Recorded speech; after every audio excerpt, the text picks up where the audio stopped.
Ora, viva, sejam todos muito bem-vindos à Voz da Terceira, a Rádio Clube de Angra, que está mais uma vez juntos com vocês, seja onde você estiver, no carro, em casa, no computador, no Brasil, na América ou no Canadá, estamos sempre juntos, porque você já sabe, o melhor dos Açores passa sempre por aqui. E é evidente que hoje não é diferente. E às vezes nós tratamos assim um pouco de arte, de música, de amor, são os temas que o Planeta Mulher adora, mas hoje nós vamos falar de algo polêmico e que passou ali pelas nossas redes sociais um bocado de gente a falar, a dar a sua opinião, e é para isso mesmo que a gente está aqui, para trazer os temas que nem sempre são tão cômodos para a sociedade, mas colocá-los em cima da mesa e discutirmos com maturidade, com amor, com respeito principalmente.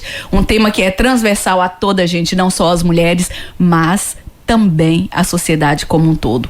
E hoje a minha entrevistada é daquelas que eu adoro, vocês já sabem.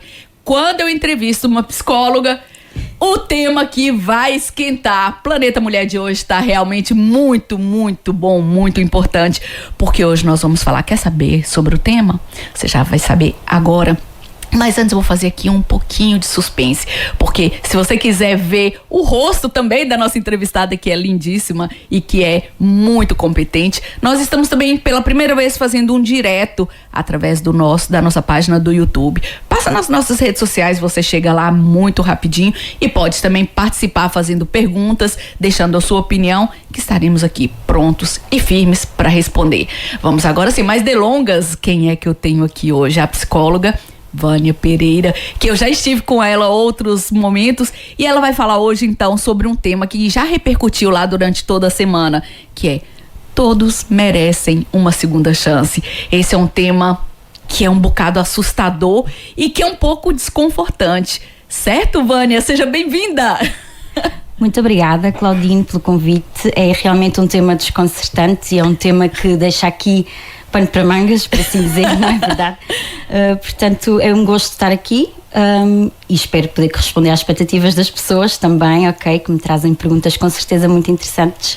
Ô, Vânia, eu tenho certeza que nós vamos ultrapassar o tempo proposto hoje pela qualidade do tempo, mas sobretudo pela profissional, e nós já tivemos juntas, nós já falamos sobre esse assunto. A Vânia também já tem um percurso bastante interessante profissional e que vai partilhar conosco aqui também um pouco, não só sobre a sua vida profissional, como vocês já sabem, nós adoramos também saber um pouco sobre a vida das mulheres. Afinal, o Planeta Mulher, ele trata não só das pessoas como profissionais, como pessoas que ocupam cargos na sociedade, mas como o ser humano e, sobretudo, como a mulher sendo o pilar dessa nossa sociedade. A Vânia, por acaso, trabalha com muitas mulheres também, e isso vai fazer bastante diferença hoje na nossa conversa. Portanto, sejam todos bem-vindos mais uma vez, Vânia. Será que a gente já começa mesmo pela pergunta básica da semana? Todos merecem uma segunda chance, Vânia? O sorriso. Corram todos pro YouTube para saber. É uma questão controversa, não é? Muitas pessoas dizem sim, todos merecem uma segunda oportunidade, todos erramos. Pessoas que dizem não. Existem situações em que não existe um perdão ou desculpa associada. Bem, a minha perspectiva é que sim, as pessoas merecem realmente uma segunda oportunidade, sejam elas vítimas, claramente merecem uma segunda oportunidade de se reerguerem, de se reabilitarem, sejam eles ofensores, ofensoras também, merecem aqui também uma oportunidade de se desenvolverem e de desenvolverem e de evoluírem, de forma a não criarem aqui outras vítimas, não é verdade? É preventivo este desenvolvimento também da parte, neste caso, ofensora. A sociedade própria, ela também merece uma oportunidade para reintegrar depois estas pessoas, merece viver segura, tranquila. Portanto, sim, as pessoas merecem uma segunda oportunidade, tendo em conta as diferentes, as diferentes perspectivas. Sim, a Vânia, é muito revelador isso que você fala, porque se a gente pensar bem, o erro é uma característica inata do ser humano. Humana. Nós erramos. Portanto, a gente já começa aqui a entrevista de uma forma bastante intensa, porque se erramos, é quase impossível nós dizermos que uma pessoa não merece uma segunda chance, uma segunda oportunidade. Bem, Mas agora nós já começa a chegar algumas perguntas na nossa página, e a primeira delas realmente é sobre, se todos merecem uma segunda chance, uma segunda oportunidade, como a Vânia já respondeu, nós ultrapassamos para um outro campo. E uma segunda, uma terceira e uma quarta oportunidade. Ai. Ok. Aí já começa a complicar um pouquinho mais. A verdade é que, por exemplo, se fizermos aqui uma analogia com os consumos de substâncias, a recaída é uma questão que faz parte aqui do processo de desenvolvimento também, não é? E do processo de recuperação. Portanto, dizer que estas pessoas merecem 1, 2, 3 oportunidades, a verdade é que cometemos mais do que um erro ao longo da vida. Continuamos vivos, não é verdade? Portanto, somos sempre suscetíveis ao erro. Agora, dizer que terei de ser eu a dar esta oportunidade, terei que ser eu a sujeitar-me aos erros desta pessoa, será que não? Se é uma situação que a mim me deixa desconfortável, devo eu sujeitar-me às oportunidades? Devo eu dar esta oportunidade, não é? Não será se calhar a função da sociedade a que dar esta oportunidade? Podemos pôr aqui, por exemplo, o tema da violência doméstica. Eu tenho que me sujeitar outra vez na esperança e na expectativa da pessoa mudar? Talvez não. Poderia ser aqui um agente, não é? Talvez não. Sim. Poderia ser aqui um agente de mudança, não é? Você acha que até pela forma que nós trabalhamos com a outra pessoa, não é? Ela vai aprender também a não errar mais, porque de repente se formos, veja se eu estou certa, corrija-me se eu estiver errado, se formos tolerantes sempre com o erro do outro, do parceiro, do par, essa pessoa pode pensar, bem, se ela me desculpa todas as vezes, se ela me dá uma nova oportunidade, se calhar eu não estou tão mal. É por aí? Perdoar não significa que o comportamento é aceite. Perdoar significa que eu consigo tolerar e ultrapassar a situação, mas se o comportamento exige perdão é porque me desrespeita a certo ponto. Portanto, eu perdoo, mas não significa que aquele comportamento fique a ser aceito, até porque se ele for repetitivo, eu quando perdoo a pessoa e quando coloco aqui que este comportamento me deixa desconfortável, que ultrapassa os meus limites, dou aquela primeira oportunidade à pessoa. A partir do momento que a pessoa replica este comportamento, a pessoa sabe que me está a magoar e tem que perceber até que ponto, não é? Isto é muito subjetivo também, até que ponto é que são os meus limites, até que ponto é que eu quero estar naquela relação, que aquela relação também é benéfica para mim, ok? Não dizendo que estas pessoas não merecem oportunidades, não é verdade? E que a pessoa que erra não merece a oportunidade de se desenvolver. Também ela, e sobretudo ela, terá que ser a própria agente da sua mudança. Eu poderei ser uma colaboração para tal, poderei apoiar, mas não me posso responsabilizar pelas mudanças do outro. É verdade. Isso também traz pra gente aqui uma outra perspectiva, e essa eu acredito que a mulher está sempre a desenvolver mais, que é a capacidade de não só perdoar, mas como desculpabilizar e ajudar e justificar os erros. Acontece muito isso nas pessoas que nós conhecemos, na sociedade, ok, tá tudo bem, vamos deixar passar. Esse pode ser uma boa estratégia? Você acha que até que ponto nós temos que aprender que temos ou não que ter tolerância com o outro? Temos que ser responsabilizados pelos nossos comportamentos. Não é fingir que eles não existiram que os vai resolver, não é? Até porque isto aqui implica que o comportamento é facilmente replicável, não há uma consequência e, portanto, acaba por compensar. O comportamento compensa. Eu vejo o benefício daquele comportamento, não tem nenhuma penalização nem nenhuma responsabilidade sobre este comportamento e, portanto, há aqui um ganho. Se há um ganho, aqui faz com que o comportamento se repita e se mantenha e até possa vir a aumentar, não é verdade? E se mesmo sendo um comportamento negativo, se para mim eu beneficio deste tipo de comportamento, não vejo motivo para o descontinuar, para deixar de o fazer. Portanto, dá um exemplo sobre isso. Pode ter um exemplo sobre isso? Um exemplo sobre isso. Mesmo alguma coisa muito simples. Um exemplo sobre isso. Falo mal para alguém. Sim. E esta pessoa nunca me responde, não consigo perceber o impacto na outra pessoa da forma negativa com que eu falo para ela. E portanto replico e consigo depois, se calhar, atinge aqui benefícios desta pessoa da forma que falo com ela. Tenho o doce no supermercado, a criança chora. Sim. A criança chora e tem um doce para se calar. Ela vê um benefício, não é verdade? Ela não vê uma consequência do seu comportamento. Isto faz com que ela aprenda aqui, não é que verdade? Ela pode repetir. Que ela deve repetir, porque ela tem um ganho. Ok. Tem um ganho e não há uma descontinuidade, não há aqui uma espécie de punição. Sim. É um termo pesado, não gosto deste termo de punição, não é verdade? Mas não há aqui uma repreensão, uma lição de aprendizagem, não é? Para que a criança possa descontinuar este comportamento. Portanto, há aqui um benefício e vejo lucro quase deste comportamento e, portanto, não me faz querer ou desejar descontinuá-lo, está bem? Agora, diga-me uma coisa pra gente, e isso durante a nossa semana várias perguntas surgiram sobre, primeiro, o que é a maldade.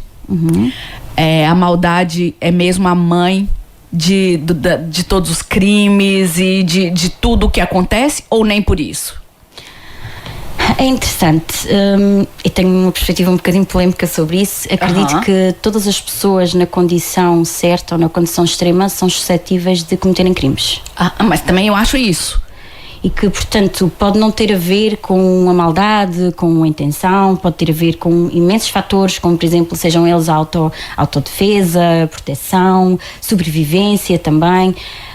Mas a verdade é que também existe aqui, não é, condições psicológicas que fazem com que a pessoa possa cometer estes crimes, como por exemplo dificuldades nas funções executivas, ainda tem capacidade de distinguir o bem do mal, ainda tem um juízo moral aprimorado para poder distinguir o bem do mal, ainda tem aqui, por exemplo, a capacidade de antecipar consequências, ainda tenho empatia. Por exemplo, e daí que a maldade pode ser também aqui pode estar relacionada com condições de saúde. Uma doença, pode sim. Estar relacionada aqui com condições de saúde que não nos permitem, que nos capacitam de exercer um tipo de comportamento ou não nos permitem inibi-lo. Já percebi. No entanto, uma pessoa sem condição psicológica também poderá ela, de uma forma consciente e racional, cometer um crime. Mas a verdade é que a saúde psicológica é protetora no sentido da gente não cometer crimes. Eu antecipo as consequências. Eu sei as represálias. Sim. Outra pergunta que teve também, e eu achei extremamente pertinente, e tentei durante a semana toda pensar sobre isso, não consegui chegar num consenso. Bondade ensina-se também? Sim. Há muito exemplo, os voluntariados, as questões solidárias também, a inserção e a participação social. Há muito exemplo e a réplica, ver por exemplo, familiares, porque é comportamento, né? A fazerem isso, exatamente. A gente aprende por um deles também, não é verdade? E se foi inserido desde cedo, por exemplo, num grupo de escoteiros, num grupo de bombeiros, em grupos de voluntariado também, de apoio e de ajuda, estas coisas também me provocam sensações e emoções e vejo que posso ajudar o outro, não é verdade? E aqui estimula-me também a sensação de empatia, o poder pôr calçar os sapatos do outro. Há pessoas neste mundo que estão numa condição pior do que a minha e têm recursos para as poder ajudar. Exatamente. Portanto, há aqui também uma troca, não é verdade? E isso é bastante interessante porque existe um consenso na sociedade que o mundo hoje está muito mal. Hoje, nossa, está indo cada vez pior e eu ouço isso diariamente. Mas, na verdade, nem sempre nós pegamos essa responsabilidade pra gente. Nem sempre nós falamos, ok, se tá assim, se eu tenho essa perspectiva, o que eu posso fazer para transformar? O que eu posso trazer pra minha vida e pra vida daqueles que me cercam para que isso transforme um pouco, não é? Sim. Acho que isso é o inverso da pergunta anterior. Se a bondade também ensina, a maldade também pode ser ensinada. Sim, é por réplica de exemplo, é por modelos também, tem muito a ver com a sociedade onde eu me insiro, com a minha família, com os meus modelos, com as minhas figuras de referência, que nem sempre são familiares. Às vezes é um professor, às vezes é um psicólogo, às vezes é um amigo, às vezes é alguém que nos diz uma palavra certa no momento certo. É aqui uma realidade. A maldade e a bondade pode ser vista como aqui uma réplica e um exemplo de comportamentos de outras pessoas que a gente, por exemplo, admira, e por isso temos que ter aqui algum cuidado também com as mensagens sociais que a gente transmite, com o nosso comportamento, com a nossa adequação, ter cuidado com o outro e com o próximo. E eu, por acaso, sou uma pessoa até muito ambiciosa, não é? Daquelas pessoas que ainda é crente e acredita e gosta de grandes mudanças e coloco-me às vezes em posições que são muito maiores do que eu, que é mesmo assim, gosto de projetos, só que se a gente pensar bem, e cada vez mais tenho adotado essa perspectiva, ajudar o vizinho, se cada um ajudasse o seu vizinho, se cada um olhasse para o seu vizinho, se cada um olhasse para o seu meio, e isto é uma maneira mais saudável de viver. Não é? Cria-se uma corrente, não é? Mais realista. E contagia, é tal questão, contagia. Eu ajudo o outro, vivemos bem a comunidade. É quase como se a gente vivesse num bairro e tivesse 3 casas pintadas e a última por pintar. Parece que aquele vizinho vai pintar a sua casa também, ou vai ter esta motivação, vai ver. Não quer que a sua Adoro casa essa seja analogia. Ok? Portanto, vamos aqui, contagia. Eu ajudo o vizinho, já é um contributo. Eu sou um grãozinho de areia numa praia. Mas Sim. esta é a diferença que eu consigo oferecer. Sim, isso é tão bonito de ouvir, porque cada vez mais eu tenho ouvido pessoas desesperançadas. Nem sei se existe essa palavra. Sim. Existe essa palavra? Desprovidas de esperança. E isso é engraçado, porque muitas vezes eu me sinto um pouco cansada porque eu sou muito otimista. Também pode não ser uma virtude, mas eu sou muito otimista e eu acredito genuinamente que é possível. Se a gente criar uma egrégora, se a gente traz pessoas para perto da gente que são alegres, que acreditam, eu penso que a gente pode influenciar positivamente. E depois, se a Vânia falou muito bem, se a gente faz isso somente com o nosso vizinho, o outro, isso começa a ser contagiado. E a maldade, sendo o contrário, é a mesma coisa. Cada vez que a gente olha mais para ela, cada vez que a gente aplica mais, os outros também são influenciados, vamos dizer assim.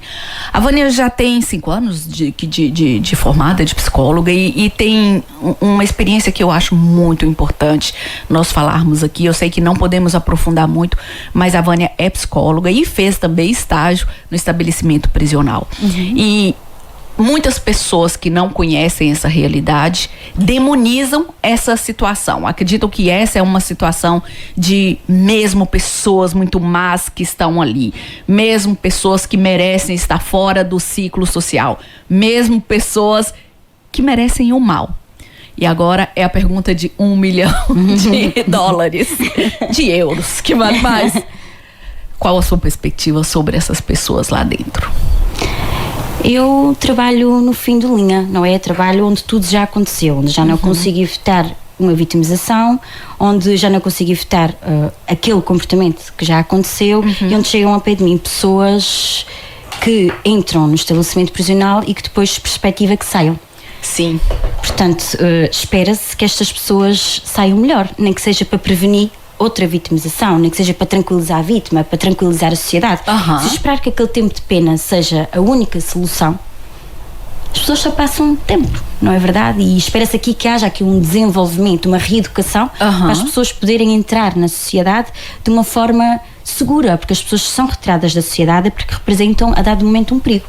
Portanto, cabe-me a mim trabalhar estas pessoas para que elas voltem para a sociedade e consigam integrar-se positivamente e consigam lidar positivamente com desafios, com frustrações, tomarem elas decisões de uma forma mais consciente. Cabe-me a mim elevar-lhes o nível de consciência para elas entenderem aqui quais são os benefícios e os malefícios das suas tomadas de decisão e conseguirem tomar as decisões de uma forma mais efetiva, mais eficaz também para a sua vida. Sim. Você acha que as pessoas chegaram ali porque não tiveram oportunidades? E olha que essa é uma pergunta complicada e difícil mesmo. As pessoas chegaram ali mais por falta de oportunidade, mais por falta de educação, mais por falta de cuidado em alguém que tenha criado a sua personalidade, ou por maldade? De tudo um pouco. De tudo um pouco, sim. De tudo um pouco. Eu acredito que a educação é um pilar base nas pessoas que lá estão. Nota-se muito o absentismo escolar, desistência da escola. São pessoas com pouca formação. Sim. Na sua esmagadora maioria, sim, são pessoas com pouca formação e que, como tal, são pessoas que às vezes até têm dificuldades de comunicar. De comunicar e de perceber, se calhar, as suas percepções, distorções aqui cognitivas, ou seja, eu distorço uma realidade, eu personalizo muitas coisas, eu não sei comunicar aqui uma necessidade, eu resolvo os meus problemas com conflitos físicos muitas vezes, ok? E portanto falta aqui quase uma educação muito também familiar, muito da escola também, e estas pessoas acabam por obter os seus benefícios e as suas coisas da vida através de um meio que é desviante. Ok. Mesmo depois, que seja um benefício muito temporário, né? Sim, sim. E é isso que nos distingue de muitas pessoas que lá estão, é o facto de a gente conseguir adiar a nossa recompensa, a gente conseguir esperar, a gente conseguir, não é verdade, trabalhar para termos as coisas. Estas pessoas querem muitas vezes um prazer imediato e há aqui muitas vezes associado problemas e dificuldades psicológicas também, não é verdade? Aqui na obtenção de uma gratificação imediata, e nós, como sabemos adiar, sabemos que há um processo pelo qual não podemos ultrapassar. Também fomos ensinadas a isso, sim, não é? Fomos ensinados a trabalhar aqui pelas nossas, não é? Pelas nossas coisas, que é mais assim. A Vânia fala de algo muito interessante sobre a distorção da realidade. E eu penso também que muitas pessoas têm hoje uma distorção da própria realidade, da própria personalidade, onde desculpabilizam o mal através de transtornos. Então, muitas vezes tem um transtorno e fala, eu faço isso porque eu tenho esse transtorno. Isso, na verdade, é muito conveniente fazer e é muito mais fácil do que lutar pelo nosso desenvolvimento pessoal, que, sem dúvida, é um trabalho desgastante. Sim, pode haver aqui essa desculpabilização e às vezes nem nos transtornos, não é? Temos aqui uma tendência para manter a nossa estrutura base, tudo o que nos desafia a nível da nossa personalidade é uma coisa que nos deixa um bocadinho reticentes. Portanto, temos aqui que sair da nossa zona de conforto, não é verdade? Sim. Quando temos que nos desenvolver, quando há aqui um processo de mudança, resistimos um bocadinho, sempre, não é verdade? E por isso há aqui uma tendência para a gente se guiar por aquilo que a gente conhece, por aquilo que a gente acredita, por aquilo que a gente somos, e às vezes justificamos os nossos comportamentos para não sairmos deles. Sim. É isto que eu sou, sempre fui assim, não consigo mudar dá muito trabalho, não é verdade? A mudança dá muito trabalho, a mudança exige de mim um desenvolvimento, um reconhecimento sobretudo desta necessidade, porque há pessoas que não reconhecem a necessidade de mudar e este é o principal pilar de uma mudança. É eu reconhecer que preciso de mudar, que o meu comportamento é problemático, e muitas vezes é no estabelecimento prisional que isto acontece. Que aí é o que você acabou de falar, infelizmente já é quase o fim da linha, não é? Sim. Mas olha, a pergunta que eu penso que toda a gente lá em casa, toda a gente que está nos ouvindo deve estar a fazer agora, mas quando é que eu sei que eu tenho que reconhecer que eu preciso melhorar? Porque na verdade a pessoa muitas vezes que tem um comportamento, eu vou chamar de desviante, eu não sei se esse é uma boa expressão, mas quando a pessoa não está fazendo bem, no geral, ela pensa que está a fazer bem ou ela tem consciência e continua daquele jeito? Depende, não é? Depende aqui do estado cognitivo da pessoa, não é verdade? A pessoa pode reconhecer que está a fazer bem, é a tal função executiva e a tal desenvolvimento moral e sei distinguir entre o bem e o mal, e pode desejar continuar a fazer o mal, pode não saber que está a fazer o mal, mas aqui cabe-nos a nós elevar-lhes também o nível de consciência. Quando vemos aqui o comportamento dela, não o comportamento que ela pode fazer livremente na sociedade, sem o querer esconder, sem o desejar esconder, não é um comportamento que ela pode fazer facilmente na rua, ela aí se calhar questiona-se, não é verdade? Se este comportamento tem que ser escondido, se este comportamento tem que ser omisso, se este comportamento é um comportamento que à partida não vai ser bem visto aos olhos da sociedade, será que é um comportamento positivo? Será que eu estou a respeitar o espaço do outro? Será que me estou a respeitar também enquanto pessoa? Mas nem todas as pessoas têm essa capacidade de análise. Sim, sim. E nós podemos ajudar essas pessoas porque esse campo do ajudar é muito complicado. De repente, olha, eu sou amiga de uma pessoa e eu vejo que aquela pessoa está ali fazendo alguma coisa. E vamos cair aqui em todos os campos. De repente, uma traição com o namorado. Nós podemos chegar e dar um toque. Acha que essa pode ser uma boa estratégia? Eu uso muito uma estratégia na Jesus. minha prática clínica, que é, gosto de balançar a estrutura, gosto muito de desafiar o pensamento e de pôr as pessoas a pensarem fora daquilo que estão habituadas. E eu peço mesmo essa autorização às pessoas de calçar aqui outros sapatos. E se este cenário acontecesse? E se este cenário acontecesse? E se estivesse no lugar da outra pessoa? O que é que recomendava ao seu melhor amigo? Porquê é que não usa estes conselhos que daria ao melhor amigo, que é uma pessoa a quem daria os seus melhores conselhos? Porquê é que não os aplica a si? Ai, eu gosto disso. Mas vamos pensar, imagina que uma pessoa convive no ambiente de trabalho ou no relacionamento com alguém tóxico. Pronto. E de repente, você tem essa pessoa e você sofre com essa pessoa durante muito tempo porque essa pessoa não percebe que é assim ou não quer perceber. E de repente essa pessoa, você tem dois duas formas de lidar com essa situação. A primeira, isolar essa pessoa e falar, não quero essa pessoa mais, ou chamar a atenção e falar, olha, você está a ser tóxico, e dar uma segunda chance, que é o tema nosso aqui da nossa entrevista. Como é que eu trabalho com isso? Como é que eu chamo essa pessoa à realidade? E se é que existe essa realidade? No fundo, o que me parece é que, se esta relação é tóxica para mim, eu posso ser um agente ativo na mudança desta pessoa, mas eu não sou responsável por esta mudança. Tenho que me proteger e que me salvaguardar das relações que para mim são tóxicas, sobretudo.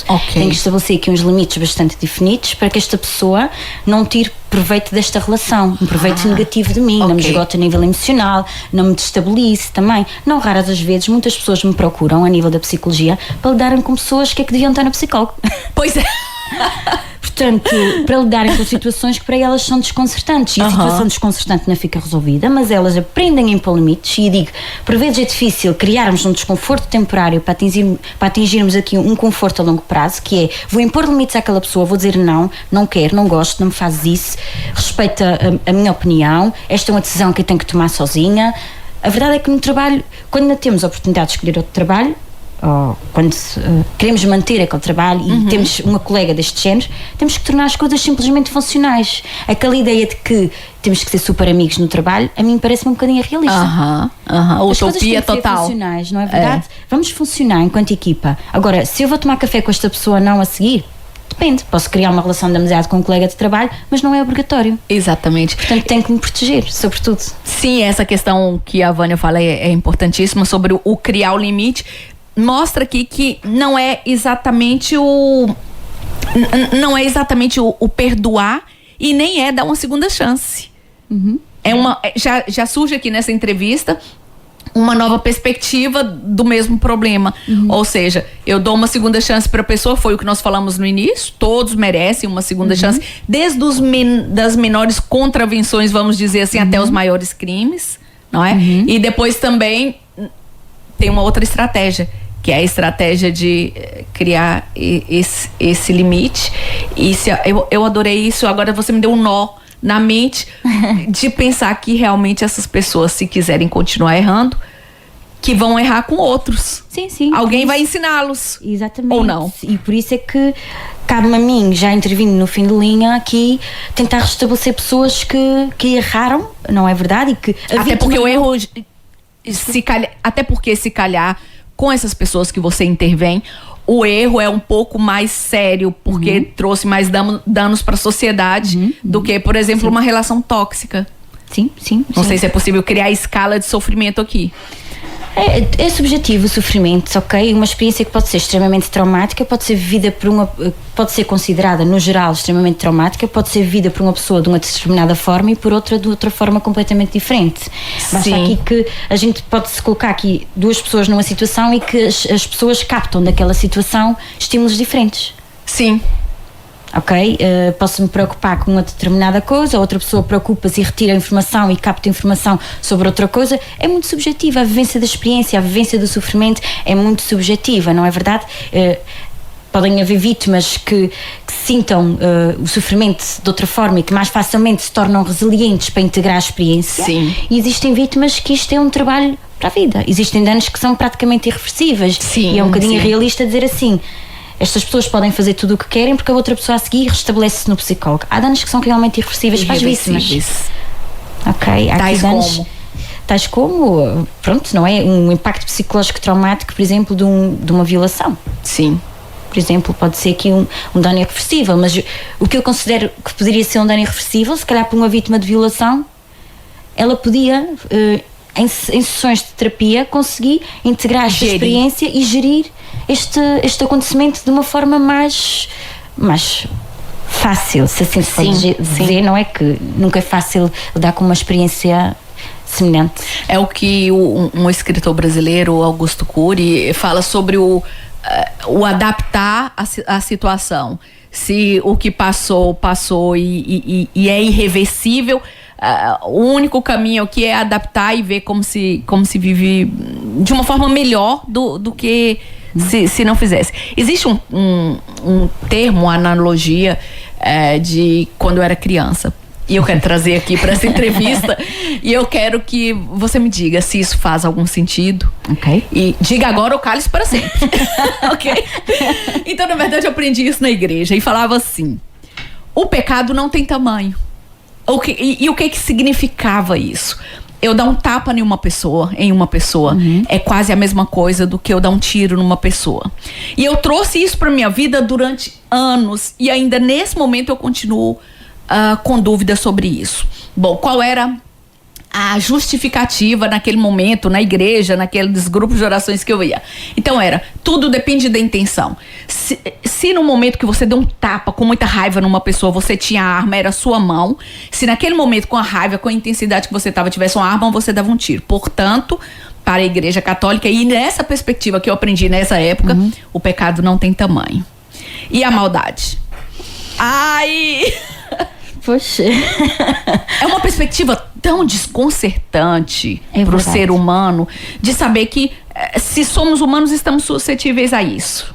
Não é? Verdade. Um comportamento que é malicioso pode ter por trás uma intenção de fazer mal e pode não ter por trás uma intenção de fazer mal. Eu posso ter um comportamento negativo em autodefesa. A minha intenção é proteger e salvaguardar-me e sobreviver e não forçosamente magoar a outra pessoa. Não é verdade? Há comportamentos aqui que não é? Que são negativos, sim, que causam dano, sim, e que não são. A minha principal intenção não é causar o dano na outra pessoa, mas proteger-me e salvaguardar. Não é verdade? Apesar dos dois comportamentos poderem ser aqui, por exemplo, posso dar um tiro numa pessoa com a intenção de a matar, ou posso dar um tiro numa pessoa com a intenção de sobreviver e me salvaguardar, numa situação em que eu penso, mata ou morro. Ok, portanto aqui, pronto, a maldade também tem aqui, não é? Ou foi uma maldade momentânea, não é? Um acontecimento, sim, mas aí se calhar não é... Um acontecimento numa situação extrema, não será se calhar designada aqui uma intenção má, não é verdade? Será que é uma intenção de sobrevivência e de subsistência, não é? Exato. Quando existe um planeamento, quando existe aqui... É de outra natureza, já tem outra dimensão, por assim dizer, não é verdade? Vânia, você sabe até onde a sua voz está a chegar? Não. Tá a chegar no Brasil. Cláudia, um beijinho. Sibeli, um beijinho. Ítalo, um beijinho. Também está a chegar lá nos Estados Unidos. Clara, um beijinho. Obrigada por estar aqui com a gente. Você já deixou um recadinho pra gente aqui há algum tempo. E Elma no Brasil. Elma, minha querida jornalista, é uma pessoa maravilhosa, trabalha na Rede Globo, é uma pessoa brutal, tá sempre aqui com a gente. E adora o sotaque terceirense. Atenção. Elma, vem pra cá, a gente quer você aqui na nossa Ilha Terceira, para você conhecer esse lugar que você ainda não conhece, essas mulheres. A Elma também trabalha com mulheres e sobretudo também com violência doméstica. Faz aí uma perguntazita, Elma, geralmente ela participa muito aqui no Planeta Mulher. São 10h47 aqui em Angra do Heroísmo, nos Açores. Fala pra gente onde é que você está, que hora que você está a nos ouvir também, e nós estamos a falar com a psicóloga Vânia Pereira sobre maldades. Nós estamos a falar sobre novas oportunidades, nós estamos a falar sobre a vida, nós estamos a falar sobre o ser humano, nós estamos a falar nessa complexidade que é viver, não é, Vânia? É muito complexo. É verdade, é sempre um desafio, e enquanto nos mantivermos vivos, não é verdade? Não existe aqui aquela ideia de atingir a felicidade plena ou as coisas ficarem totalmente bem. Cada dia é um dia. Eu posso ter momentos de extrema felicidade, mas tenho que perceber aqui que vão sempre existir desafios que me vão colocar à prova, não é verdade? E que há aqui, às vezes, forças e questões e situações que são muito fortes a nível emocional, e que se não tiver capacidade de lidar com estas frustrações, se não tiver capacidade de ser resiliente e de ultrapassar e de integrar este tipo de experiências, posso ir por caminhos que são desviantes, que são menos positivos e que me levam aqui a cometer ações muitas vezes que são no ato do desespero também, por assim dizer.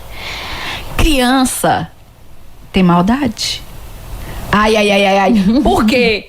Dizem que até 7 anos as crianças são completamente inocentes, são boazinhas. Mas eu tenho uma professora que veio aqui no Planeta Mulher há muito pouco tempo, que fala que não, são umas pestinhas. Bem, você não esperava por essa pergunta, pois não? A criança está aqui a desenvolver traços de personalidade, e a verdade é que a criança replica muito o meio onde está envolvida. E replica muito os modelos. E, portanto, a criança é como se fosse quase um espelho da educação e do meio onde ela é criada. Sim. ok? E por isso, dizer que a criança tem maldade, dizer que a criança tem uma estrutura de personalidade formada, não. Talvez não. Está em desenvolvimento, é moldável, é muito moldável ainda. Todos nós somos suscetíveis à mudança. Claro que há uma maior rigidez a nível de personalidade e tudo mais a partir da adultez e, portanto, os comportamentos da criança replicam muito e são muito o espelho dos comportamentos dos adultos que as rodeiam e do meio onde elas estão envolvidas. Muito bem. Tem uma pergunta da nossa Sofia Magalhães que eu acho muito pertinente. Então como saber se a gente vai dar uma segunda chance para a pessoa e ela vai aproveitar essa segunda chance? Eu adoro, eu devia ter feito essa pergunta, é a melhor de todas. É um risco, mas cabe-nos a nós sermos agentes ativos da mudança, não sendo responsáveis pela mudança. É tal questão que, mais uma vez digo, posso contribuir para a melhoria da pessoa, e serei eu um contributo enquanto amiga, enquanto psicóloga, tudo contribui. Costumo dizer aos meus utentes que o psicólogo não substitui o amigo não substitui o psicólogo. E que, portanto, todos somos um contributo e agentes de mudança, mas eu não me posso responsabilizar pelas mudanças das pessoas. Sim. Também digo, eu dou as ferramentas, claro. Elas utilizam da forma que querem. E eu não posso medir os resultados do sucesso da minha intervenção pelos resultados que as pessoas têm. Elas podem não querer. Ok. Podem usar mal as ferramentas. Podem não estar disponíveis para mudar. É o livre-arbítrio, não é? E por isso é um risco. Cabe-me a mim decidir se estou disponível a que a pessoa possa voltar a errar. Se estou disponível a que a pessoa possa voltar a errar comigo. Se estou disponível a eu perdoar, que também o perdão aqui é importante. Se eu quero dar uma segunda chance, tem que perdoar. Coisas independentes, eu posso perdoar e não dar uma segunda chance, e eu posso dar uma segunda chance e não ter verdadeiramente perdoado a pessoa. Ainda assim, o perdão é muito importante quando queremos verdadeiramente dar uma segunda chance, porque ao darmos a segunda chance temos que perceber que existe aqui um processo e uma fase de mudança. Sim. Que leva um tempo. Claro. Não é? Portanto... Nós temos mais comentários e nós temos também aqui algumas perspectivas que não são verdadeiramente perguntas, mas que eu acho que são bastante interessantes da gente falar. Nós temos aqui a Andréia, ela fala assim, a respeito de perdão ou de uma segunda chance, uma traição, uma violação, uma violência doméstica. Esses 3, para mim, não têm perdão e não merecem uma segunda chance. É realmente um comentário muito intenso e eu penso que deve ser muito complicado alguém que já passou por essas 3 situações que definitivamente não são situações fáceis de superar e dar uma segunda chance. Tem que ser quase uma Madre Teresa. Né? É assim, aqui a pessoa poderá eventualmente decidir ou não perdoar a outra pessoa, não significando que seja... Pode perdoar ou pode não perdoar, sendo uma escolha que é só dela, como é que ela lidará com esta situação, e pode dar uma segunda chance ou não dar. O ideal é que, nestas situações, claramente situações extremas, que a pessoa consiga recuperar, porque aqui existe claramente uma vítima, não é? E que a pessoa se consiga recuperar e sair desta situação que para ela é degradante. Na verdade, seja uma violação, uma violência, portanto que a pessoa saia daí. Esta segunda chance para todas as pessoas que estão envolvidas... Isso é muito interessante, o sair daí. Que a pessoa saia desta toxicidade de relação que para ela a degrada, não é? Enquanto pessoa, a pessoa autodestrói-se praticamente por se manter aí, não é verdade? E portanto, temos aqui que pensar. A vítima merece uma segunda chance, sim, de se restabelecer, de se reintegrar, e para tal deve ter o acompanhamento necessário, foi como disse também há pouco. O ofensor também merece uma segunda chance, já em fim de linha, de se desenvolver enquanto pessoa para que o comportamento não se replique e não se criem outras vítimas. Sim. E para que ele próprio tenha uma oportunidade também de, enquanto ser humano e estando vivo, tendo aqui também alguma dignidade também no tratamento, ok?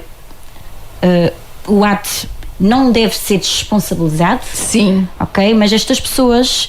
devem desenvolver-se no sentido, a gente deve trabalhar o desenvolvimento delas no sentido de ser preventivo também para outras pessoas que possam vir a sofrer, não é? Desta vitimização.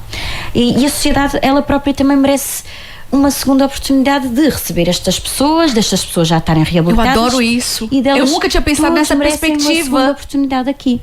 Eu nunca tinha pensado nessa perspectiva, porque é uma pessoa, mas é uma pessoa que se for... se mudar, se transformar e se ela passa a ser uma pessoa importante para a sociedade e que contribui para o todo. O que eu costumo dizer, não é? Eu nunca tinha pensado é, nessa perspectiva, adoro isso. Aos irresponsáveis atribuam-se responsabilidades. Sim. Ok? E quando eu digo atribuam-se responsabilidades, ok, há aqui um comportamento, este comportamento foi negativo, um perigo para a sociedade, é de alguma forma penalizado, que é mesmo assim, por pena de prisão, e depois disso as pessoas devem ser estimuladas a serem um serviço para a sociedade, a servirem a sociedade, a estarem envolvidas, para elas não serem um desvio da sociedade. Sim. Devem elas ser estimuladas a terem responsabilidades sociais também, a saberem e a aprenderem a viver com o outro. Se eu simplesmente estiver afastada da sociedade muitos anos, basta a gente perceber que na altura do Covid estivemos fechados no conforto das casas, nada a ver com o estabelecimento prisional, e o estado em que nós estávamos a ficar pela falta de estimulação, pela falta de possibilidade de sair, de estar em liberdade, de conviver com pessoas. É isso mesmo. Portanto, basta aqui ver que, mesmo estando no estabelecimento prisional, temos de preservar a saúde mental destas pessoas e apoiá-las no sentido delas se desenvolverem para não replicarem o comportamento negativo. E nesse momento, eu só penso uma única coisa: como é que você demorou tanto tempo de vir aqui ao Planeta Mulher? E já tem alguns comentários lá na página que fala: realmente vai ser uma conversa muito interessante. Concordo, e assino embaixo, vocês estão certos. Você sabe que você tem basicamente um clube de fãs. Então aqui a Tereza Diniz, ela fala o seguinte: vai ser uma grande entrevista, é sem dúvida uma psicóloga com muito carisma, gosto muito dela. Só que vem várias pessoas embaixo e falam: é verdade, é verdade. E a nossa Lúcia Brasil fala: eu que diga. Ou seja, concordo, Lúcia, é verdade. É uma pessoa que tem... eu conheci há pouco tempo, mas tem trazido uma contribuição muito importante. E isso também comprova um pouco o que nós estávamos a falar há pouco na entrevista. Cada um fazer o que pode. Cada um falar o que pode sobre o bem. Então, se eu sou psicóloga, por que não ir nos meios de comunicação expandir alguma coisa que traga felicidade, que traga esperança, que traga paz, né? Essa perspectiva, por exemplo, que você falou, deve ter, como dizem os brasileiros, explodido a mente de muita gente e realmente me fez pensar nesse momento. Nunca tinha pensado que essa sociedade realmente merece essa segunda chance de perceber que as pessoas podem melhorar, né? Porque o que chega até a gente não, nunca vai melhorar. E eventualmente nem todos vão. Exatamente. E tem tudo bem. Capacidades também que são condicionadas, mas a verdade é que quando as capacidades são extremamente condicionadas, existem aqui cuidados psiquiátricos. Sim. E que estas pessoas devem ter aqui um acompanhamento. Não se deve medir, para mim parece-me antiquado, e isto é mais uma questão polémica, medir aqui o tempo de pena proporcional à gravidade do crime. A gente devia medir o tempo de pena, neste caso, pelo arrependimento, pelo tipo de intervenção que é necessária àquela pessoa. Ou seja, a pessoa devia ficar privada da liberdade, em minha perspectiva, e é só uma perspectiva, está bem? Sim. Mas a gente acredita que faz muito sentido. Devíamos repensar um sistema prisional que se diz reabilitador e mede aqui, pela gravidade do crime, o tempo de privação da liberdade. Devia se calhar repensar aqui pelo nível de intervenção que é necessária àquela pessoa para ela depois se poder focar e reinserir na sociedade. Bom, agora o nosso tempo realmente já ultrapassou e já há algum tempo. Já são 11 horas e nós já estamos aqui a falar há 1 hora. Isso é bom, comprova aquilo que a gente sempre diz: quando a companhia é boa, o tempo passa a voar. Mas eu queria que você deixasse um recado para as mulheres, já que nós estamos no Planeta Mulher. O que é dar uma chance? O que é dar uma segunda oportunidade? E quando devemos eventualmente fazer isso e quando não devemos fazer isso? Vai ser a sua última missão dessa entrevista. Ok. Não podia ser nada mais fácil, né? Aqui, segunda oportunidade é quando eu sinto que esta segunda oportunidade me respeita enquanto pessoa. Sim. Quando eu me coloco em causa, quando eu coloco em causa o meu bem-estar para servir o outro, eu devo repensar se estou a fazer uma boa gestão dos meus próprios recursos, sejam eles físicos, psicológicos, emocionais, não é verdade? Quando a minha ajuda, quando a minha oportunidade ao outro coloca em causa o meu bem-estar, devo aqui repensar se estou a fazer uma boa gestão dos meus recursos. Portanto, devo preservar-me também enquanto pessoa, ter os limites bem definidos aqui e perceber se estou bem com esta segunda oportunidade que vou dar à pessoa, não é verdade? E existem claramente situações em que são difíceis de sair, Sim. porque as pessoas não são obrigadas, nem devem, pela preservação da sua vida, bem-estar e saúde, dar segundas oportunidades, não é verdade? Sim. São situações que para elas as colocam violência, seja a violência de várias modalidades, não é? Mas até que às vezes a pessoa perceba que este é um problema que não é dela, leva o tempo. Leva tempo, não é? De novo, verdade? a complexidade humana, né? Exatamente. A pessoa terá que se sentir bem, para dar bem e respeitada, para dar esta segunda oportunidade, não é verdade? E é ideal que esta segunda oportunidade venha acompanhada de um perdão e de uma tolerância, ok? Sabendo aqui que eu perdoo um comportamento porque ele se exige um perdão não é positivo e que, portanto, não devo aceitar que ele se replique. Ok. O meu perdão hoje não é um perdão eterno. Eu preciso fazer um corte disso e colocar nas redes sociais. Não é verdade? É o isso perdão mesmo. de hoje não é um perdão eterno. Eu perdoei hoje este comportamento, não significa que podes repeti-lo. Ele não é aceitável e por isso exige um perdão. Ok? Nossa. Nesse momento, 11 horas, eu só penso, a Vânia tem que voltar. O que vocês acham? A Vânia tem que voltar. Obrigada. Minha querida, o programa de hoje acabou. Muito obrigada por também. estar conosco. Muito obrigada por partilhar informações tão ricas. Muito obrigada por estudar para poder trazer tudo isso pra gente. Obrigada também lá aos seus chefes por ter liberado você para poder vir. Obrigada a toda a gente que está conosco. Obrigada a todas as pessoas que receberam essa informação como uma sementezinha e que possa florescer e crescer um bocadinho, porque a mensagem que a gente quer trazer é de muita simplicidade, é de muita tranquilidade, é de uma forma alegre, como nós estamos fazendo aqui, mas é querendo que o mundo seja um pouco melhor, que as pessoas possam olhar um bocadinho melhor para elas próprias, para a família delas. E o recado que eu deixo hoje aqui para a gente terminar esse Planeta Mulher é que a vida, ela é muito, muito valiosa para ser desperdiçada. Ela é complexa, mas é valiosa. Para a gente nascer é de uma complexidade enorme. Portanto, sejam felizes e, sobretudo, deem uma segunda oportunidade para vocês, porque muitas vezes nós damos uma segunda oportunidade para toda a gente e esquecemos de olhar para a gente mesmo e perceber: eu mereço estar um pouquinho melhor, eu mereço ser um pouquinho mais feliz. Eu tô um pouquinho mais feliz hoje aqui com a minha Vânia, e a semana que vem eu vou estar de volta aqui na Rádio Clube de Angra, que é a voz da terceira. Um grande beijinho e até a semana que vem. Beijinho, Sofia!